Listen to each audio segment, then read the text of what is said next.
so you guys get quality. There we go. It's not laggy anymore. Cool. So it won't be at 1040, it'll be at 720 for the quality, which is okay, whatever. We don't need to be HD all the time. So, like I was saying, your intuition, it's that little voice in the back of your head that you like to argue with when you are feeling like you're the one in the right, but your intuition's always right. It's always calm, it's always collected, and it never shuts up. A lot of the times, if you want to get really spiritual with it, your angels and your guides, your daemon that's always chilling with you, they are always talking to you through your intuition, because they've been there and they're trying to help guide you. But if you don't want to believe in all that stuff and just want to believe that it's a better version of yourself that knows the right path, they're talking to you through your intuition.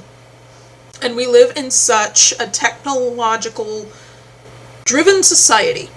Everything is based off of instantaneous result. And it's always what is better to make you money, to feed you, but like in an extravagant way. It's more commercial. And that's where people have a hard time getting in touch with their intuition nowadays, because we're so focused on the commercial side of it. Okay, what's going to get us the most money? What's going to make sure I have the bestest house in the neighborhood, and I have Kentucky bluegrass for my front lawn, and they have hay over there? You know, things like that. We live in a very selfish society like that. But because of that, we don't listen to our intuition, so we end up in situations where we get into bad business schemes. So, like, for example, my aunt, she's a lawyer. She opened up a practice in another state all the way over on the East Coast, and her partner turned out to be putting money under the table. He was taking money from under the table and stealing from her. So that would have been a good time to listen to her intuition when they first got together, if she felt he was a little shady. But she didn't, and it turned out that it bit her in the butt in the end. It's a Ten of Swords moment. We get lost in these moments where you're walking down the alley, you see a scary cat, you hear things clattering, it's dark and it's gloomy, there's lightning striking, and you're like, oh, I'm just going to keep walking. No, you're going to get stabbed at the end of that alley. Your intuition is telling you, turn around. The hairs on the back of your neck are saying leave, but you keep going anyway. We have learned to tune out our intuition. Does that make sense? Everybody with me so far? You know me, I like to talk and get a little theatrical when it comes to my explanations, but it gives a good visualization.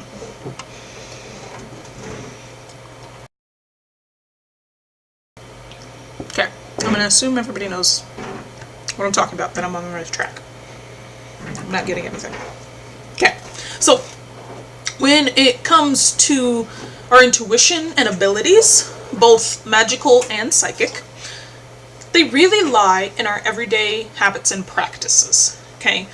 We will naturally follow our instinct and our inner guide no matter what we do, okay? So if you ever find yourself, let's say you're coming home from the grocery store and you've taken that road 1,000,000 times, you know the stoplights, you know the twists and turns, and you're not half paying attention, but you end up in your driveway and you're like, okay, I didn't realize I was here already.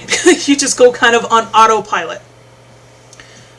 That's you following your instincts. You followed your habits, and your intuition was able to guide you there, And just from something that has become, automatic for you. Same thing for if you knit and you do a repetitious action. Not only is that your intuition, but it's also a type of meditation, which we're going to get to in a little bit.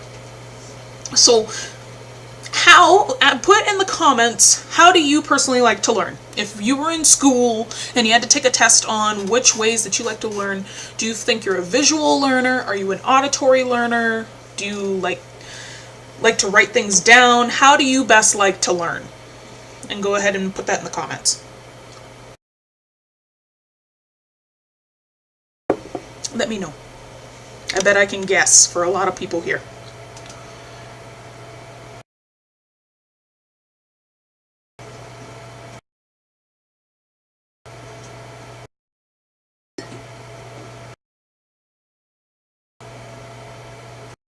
And it says visual through and through. Yep.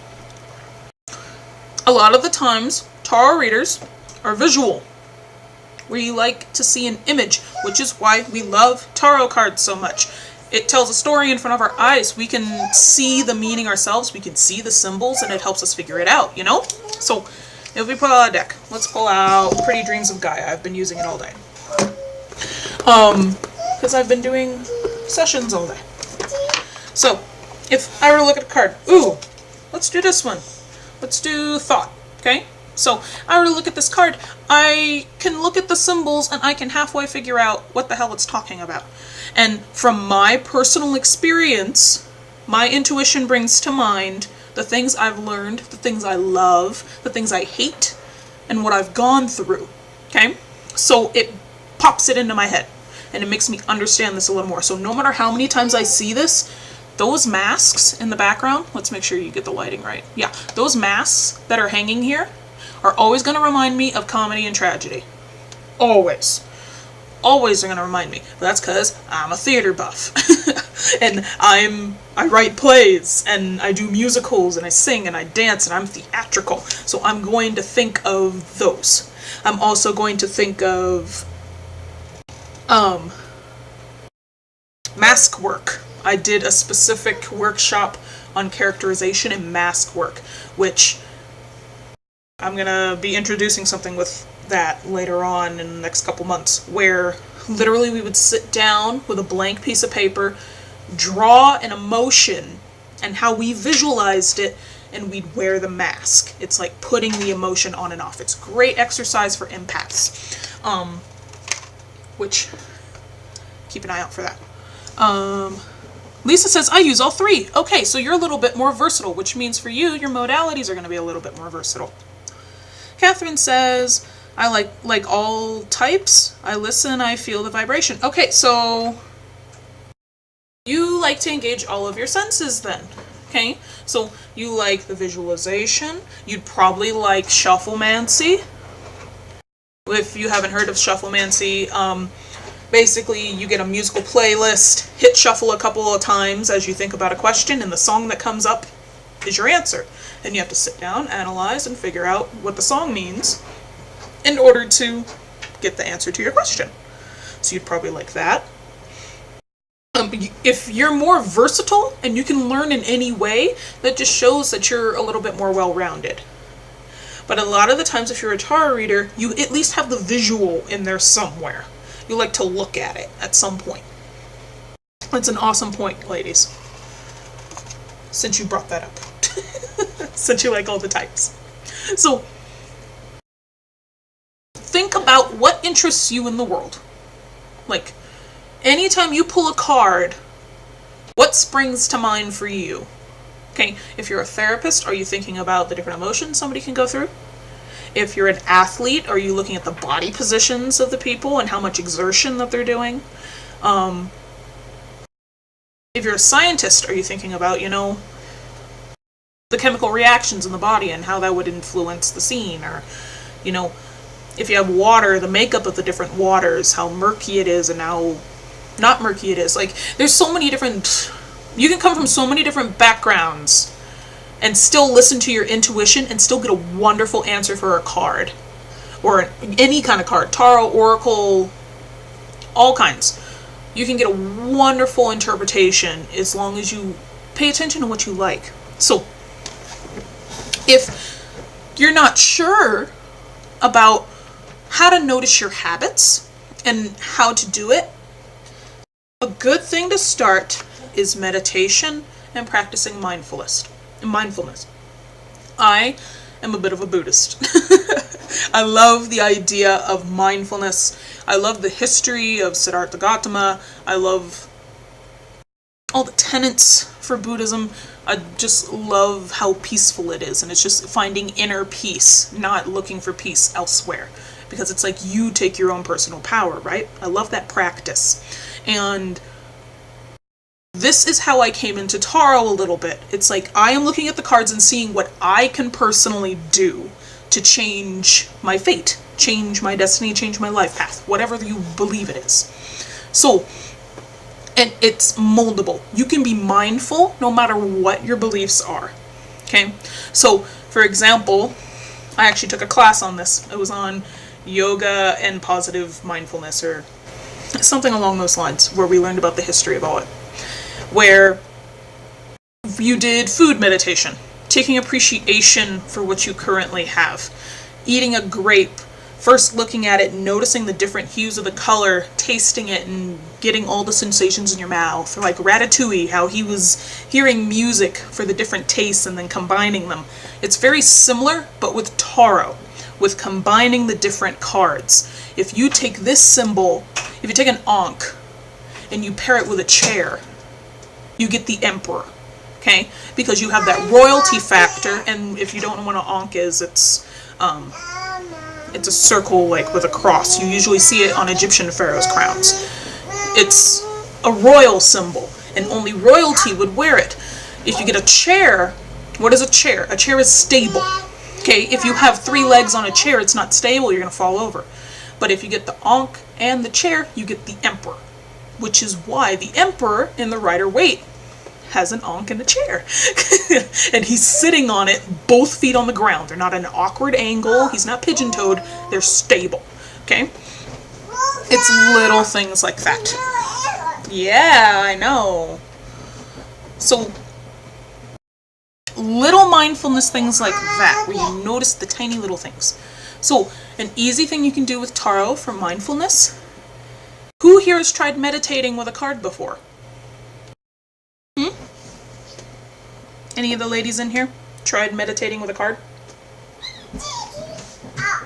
Or guys? We have guys in the group. They're really quiet and they lurk in the background, but I know you're here.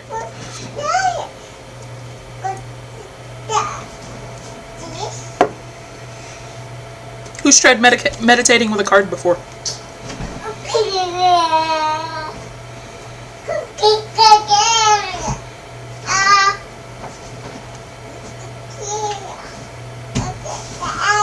Nobody.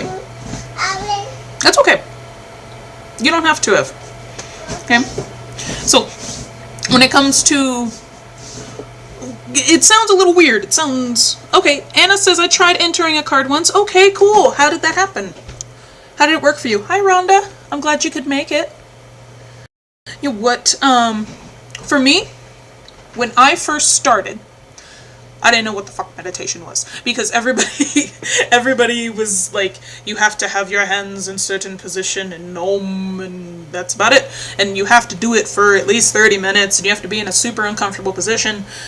And it's not like that. Today I have 2 extra videos that I'm sharing with you. One of them is over meditation, and there's a wonderful Buddhist monk talking about how to deal with your monkey brain when you are when you're meditating, because your monkey brain goes in the background, and how to deal with it. Because a lot of people think that concentrate, like no thoughts going on in the background, but that's not the case. So he takes you through a wonderful introduction for it, that I feel like would be very beneficial for people who've never tried it. But for a card, my favorite way, because I'm so visual, is to visualize, in a fancy word, it's really imagine just being in the card. If I were in the card, what would I be feeling? So, oh! Catherine says, only meditating on a spread. That's cool. You can meditate on a spread and what the result is. Terry says, I have the monkey brain.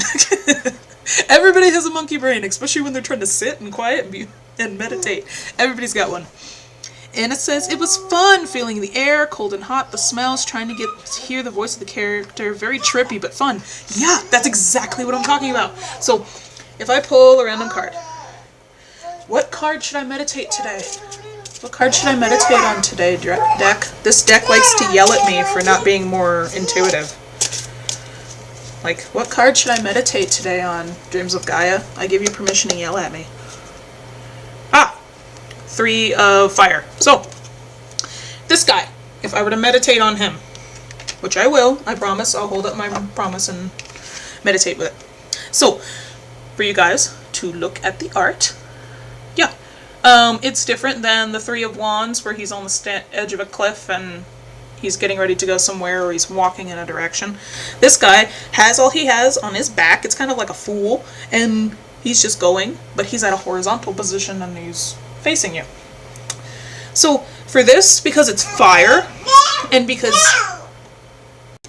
each of the suits are different kingdoms, for this is the fire kingdom, so his hair would be literally made of fire. So I would feel the heat, and the fact that he's wearing these long-sleeved robes in the heat. How hot would that be? Where is he traveling to? I'd be trying to figure out what direction does he want to go in. You know, I would sit and just see the floor is lava, you know, because the ground is lava on here. It's like really, really, it's the same color as him, you know? So I try to see in my mind's eye, like in my mind, play a little bit here, what he's going through and how would I feel. Why is he leaving? What am I trying to leave behind? What direction am I going in? Because a lot of the times the Three of Wands, you don't know what direction you're going in, you're just going in a direction, you know? Catherine says, I want to imagine myself in a card. Do it! And that'll be part of your homework today. Anna says, he also feels like a hottie. Just check out his look. I don't know, his eyes... I like men with a little bit longer lashes. But yeah, I see what you mean. He's got that smoldering look. Yeah, he's giving you the look. He may... So, if you pull your daily draw, you could easily sit for a couple minutes and just imagine yourself in that card's environment. Okay? So, another one that you could easily do. Ooh, let's not do a fire card. Let's do a different one. Ooh. Okay. Let's do the Three of Water. Okay? So, complete different here. She's got these daggers in her hands, and she's got these fish coming up behind her. Oh, they're not daggers, I'm sorry, it's her hair. She's holding strands of her hair as she goes by. And she's got this mask on because she's a mer person. She's got the fins. So she's just kind of going along, but she's got these bands around her. So what would I be doing if I'm her? Am I dancing? Am I flexing for a fight? You know, this is the Three of Cups, basically, which usually has three women in it, you know, all about friendship and community. So what would I be doing if I was this woman for the Three of Water? Do I like these fish? Am I comfortable in that corset? Knowing me, most likely. I love corsets. But would you? You know, things like that. Put yourself in the card and see, if I was this person, how would I be? Terry says, does he have a friend? No. Yeah, he would be by himself. You know, taking you seriously. He's by himself. So are you going to meet his friend? Are you walking next to him? You know? As an option for you. So, it's really fun and it's really easy to just think, if I was this person, what would I be? It's like reading a book and putting yourself into the main character's position, especially when it is in first person and you're hearing their thoughts, you know? So, one thing that you can also do, especially if you took the last series, is go through the Fool's Journey yourself. Walk with the Fool through the Fool's Journey. Where is he going? How often does he meet one card, or does he backtrack and go all the way through it again, you know? So, hello Vanessa. So, figure that out for yourself today. My challenge for you, it isn't in the workbook, is to do your daily draw, if you haven't already, and sit with it and meditate, okay? Some other things that you can bring into meditation that are mentioned in the other video. I've talked about Avatar: The Last Airbender a million times, probably up to this point. And if you guys don't know what that is, It's a children's show that was on Nickelodeon when I was in high school. And it's all about these 4 nations that are the 4 elements being taken over by the Fire Nation. So if you think about this from a Taro standpoint, the wands take over all the other cards. Okay, so they're literally burning down the homes of all these different people. Okay, so, and there's one person on the planet, known as the Avatar, who houses all 4 of the elements in their body. Okay, even though everybody has this concept, he literally has all 4 elements in his body. Each nation is in control of a different element. It's kind of like ourselves. We have different elements within our body. And they literally show them through martial arts. So waterbenders move water with Tai Chi. That's what they do. One of my favorite characters, Toph, she's an earthbender. When she earthbends, she does praying mantis style, if you pay attention to martial arts and kung fu. So she, because she's blind, she literally senses and then she waits and is very quick. But the rocks move and the water flings and fire burns, everything happens. And he goes through, he has this ultimate state, reaching his divine self, called the Avatar state. That's when he has his full power, but he's also at his most vulnerable. And he goes through a journey on unlocking his chakras and on clearing them all out. So he can enter that state, be in that divine presence of his higher self at any time that he wants, okay? And be at his full power whenever he wants, and turn it on and off. Because we all want the ability to do that, to be able to reach our divine self and turn that power on and off. So, this video that I show you, he goes through the chakras. And chakra work is so important, I feel, when it comes to Taro, because you're already dealing with the energy in the world. You ask, what is the best energy for me to go and find a job today? Or what energy can I think of and hum about while I try to make this pie? You know, things like that that you would ask your cards about. Really simple things. But that in a more on fixing the internal issues of your body and chakras, okay? So I put the video into today's email when I send you guys the replay. I put it there, that way you can kind of go through it with him. That was my first introduction to meditation in general.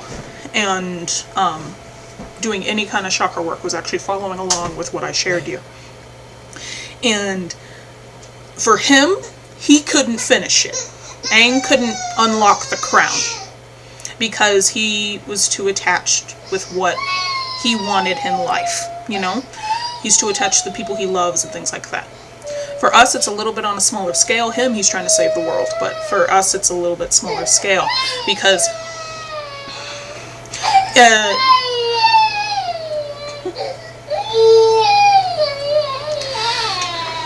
children.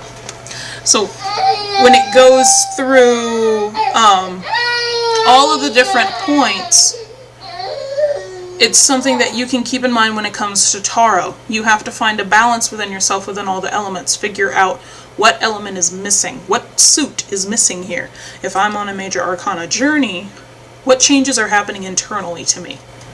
Like, do I have a block somewhere? If the Hermit was going along the Fool's journey, what block does he have? He obviously has the earth part down because he's, you know, a little more introspective and he's grounded in what he wants. He may be water because he's feeling all these things changing, but he has a lack of fire and he has a lack of air. He has a lack of that direction and communication. It's all internal. So for him, maybe his throat's blocked. Okay? Or his solar plexus or his root. Well, not really root, because root would be earth if you want to really get into it. So just as an introduction for you guys, I include chakra work into the course, into my course, just because I feel it is so important as a tarot reader to get that basis. If you understand even a little bit of energy, it makes meditating with your cards so much easier. It makes understanding the suits so much easier because they're all based on elements, and it makes you feel a little bit more well-rounded as a tarot reader and helping yourself and other people with your readings, you know? Does it make sense? And I've been doing chakra work all week with a bunch of people, so I'm a little bit enthusiastic about it.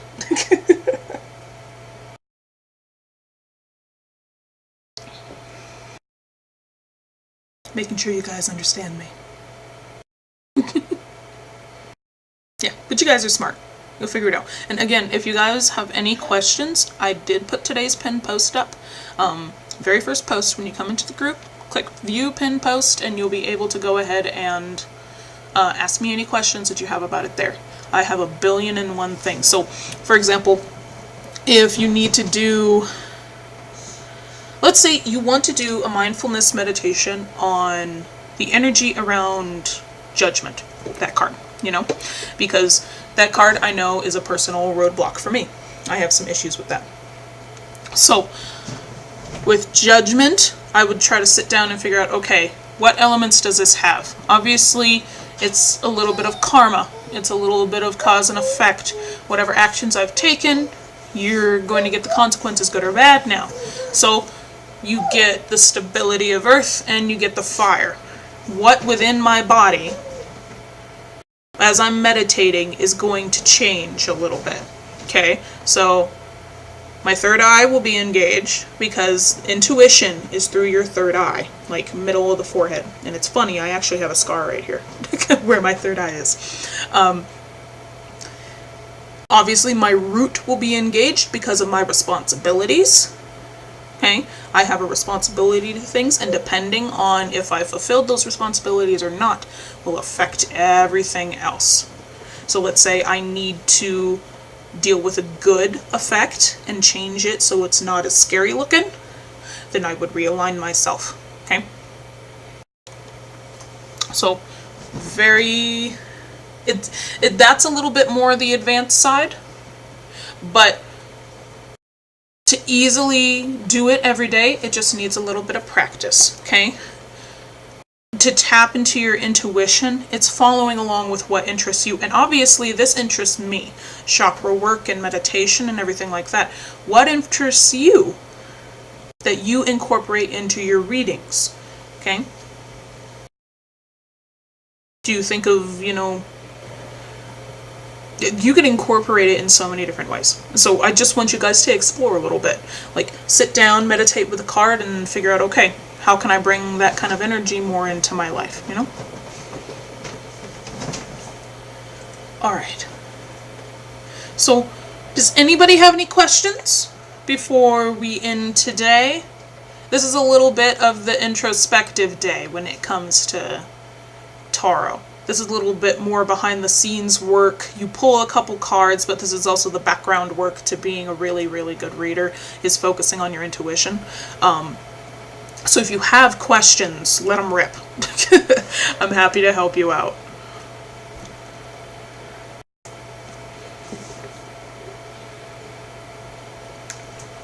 And yes, I have 2 things of tea. It's been a day of needing all the tea.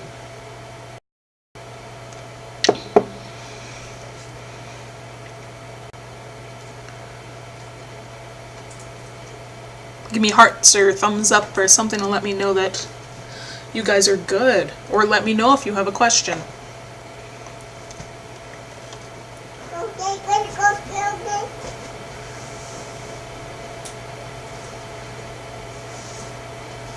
And all of this is also really intense. This specific day, we could go on for a whole week for. It could take a whole long time. So if you're a little stuck on today, that's okay. Talk to me about it in the group, pin in the post, like write in the pin post about it, and I will walk you through it. Awesome. Can you put more into the information printed on how to still my monkey mind, please? Yes, I can definitely go over that. So, what I included in the workbook today, actually, if you go down a little bit, if I open it up, it'll lag out my computer. I actually have some exercises that you can do to practice mindfulness, and some different ways that you can start meditating and quieting your monkey mind. So, the easiest thing that you can do, that I always do when I meditate is just focus on your breath. That's what the video is going to go over, is focusing on your breath. Okay, so for example, when I go into a reading, all I need to do now is just 2 really deep breaths and I'm in the zone. I'm good. So, for example, yeah, so sit for a moment with me and just focus on your breath. You don't have to close your eyes or anything. Just focus on how you're breathing.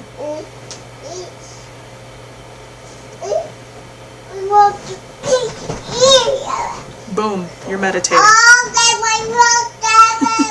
Even with everything in the background. You can do this while you're driving. You can do this while you're thinking of a million things at work and you're in the middle of a meeting. Okay, if you have a day job. You can do this at any time. Okay? Even when, I know this helps my husband with his anxiety attacks. So you could easily just focus on how you're breathing. And I'm not changing my breathing. Okay, so I'm just focusing on how I am. And that tells my brain, focus on the breath. Tells monkey mind, as the guy will say in the video, focus on the breath. And he's, good idea. Focus on the breath. And breathing for 2 seconds. You've meditated for the day. Add something into it, pull a card. And just look at the card, see all the symbols in it, and notice your breath. Because it calms down your body. It gives your mind something to do. It gives your mind something to focus on. And you don't have to sit in Om for 30 minutes. Okay, or hold a tripod in yoga and try and breathe normal and meditate for a good while. It's something really simple. I do it while I'm cooking. I do it every morning when I go to the bathroom and brush my hair. You know, something really simple. Okay? Terry says, I'm a paralegal, so my mind never stops. Yeah, so even while you're... I know what you mean. I used to work in my aunt's law office. So, while you're sitting there doing dozens and dozens and dozens of paperwork and preparing cases and organizing them, Liliana Nova, hush.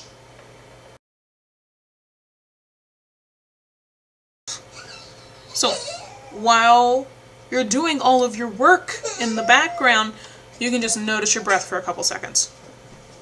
Okay? And your mind can still be racing. But once you say, hey, focus on your breath, it lets your mind quiet down a little while. You know? Does that make sense, Terry? And then there's a couple other things that you can do as well. I have the exercise for walking meditation, where when I did it, there was a good 30 of us and we had our hands in front, like holding the other person, and we walked around with our eyes closed. We walked around the block. That's a little terrifying. What you can do instead, for example, if you're walking to lunch and you have a million things on your mind, then go ahead and walk and just notice your breath while you're walking. Pay attention to each step grounding into the ground. Super easy. It roots you, and all that stress just... Awesome. I'm glad it makes sense. Yeah, and in the workbook today, it gives a list of all the stuff, okay? And you'll have that video for you to go back on and take a look at. And like I said, you can follow along with the avatar video. That's what I did, my first meditation ever. I followed along and unlocked everything with him. And it helps center me so quick. Super quick. So, I will let you guys go there today. If no one else has any questions. And I hope you guys have an awesome rest of your Thursday. And I will go ahead and get this replay sent out to you, and you get the workbook, and you get all kinds of stuff. And for those that are catching up, it is okay. Go ahead and comment along with the video too. I pay attention. I will go ahead and go through it and answer your questions. So at any time, even if you're a couple years down the line watching this, go ahead and comment, and I will follow along with you, okay? And I hope everybody has a wonderful rest of the day, and I will see you later, okay?